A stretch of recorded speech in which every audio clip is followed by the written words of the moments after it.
Future and ஆப்ஷனில் இனிமேல் உங்களால் ட்ரேட் அப்படிங்கிறத எடுக்க முடியாது.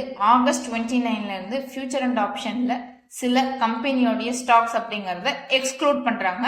ஸோ எந்த கம்பெனி ஃபுல் டீட்டெயில்ஸ் சொல்கிறேன். பிஃபோர் தான் நம்மளோட பேஜ் நீங்கள் ஃபாலோ பண்ணல அப்படின்னா ஃபாலோ பட்டனா தட்டி விட்டுருங்க. அதானி நிறுவனமான அதானி டோட்டல் கேஸ் நிறுவனம் கிட்டத்தட்ட இந்த ஒரு வருஷத்துல 16% மேல டவுன்ஃபால் ஆனதன் காரணமாக எஃப்என்டோஸ்ல செயல்படாது.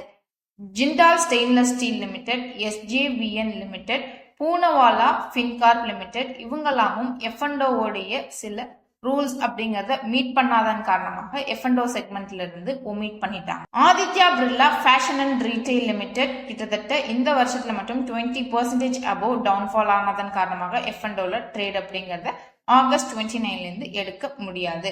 கிரானுல்ஸ் இந்தியா லிமிடெட் 22% நியர்லி இந்த ஒரு வருஷத்துல மட்டும் இந்த ஷேரோட பிரைஸ் டவுன்ஃபால் ஆனதன் காரணமாக எஃப்என்டோ செக்மெண்ட்ல இருந்து எக்ஸ்க்ளூட் பண்ணிட்டாங்க.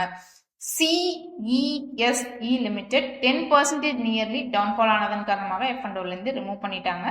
IRB இன்ஃப்ராஸ்ட்ரக்சர் லிமிடெட் 2025 மட்டும் கிட்டத்தட்ட 25% அபோவ் டவுன்ஃபால் ஆனதன் காரணமாக இப்ப நான் சொன்ன இந்த ஸ்டாக்ஸ் எல்லாமே எஃப்என்டோஸ்ல கமிங் ஃப்ரைடே 29 ஆகஸ்ட்ல இருந்து செயல்படாது, எக்ஸ்க்ளூட் பண்ணிட்டாங்க.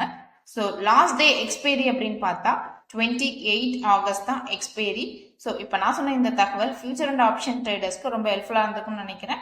கண்டிப்பாக மறக்காம இந்த வீடியோ பிடிச்சிருந்தா லைக் பண்ணிட்டு உங்களோட ஃப்ரெண்ட்ஸுக்கும் ஷேர் பண்ணுங்க. தேங்க்யூ.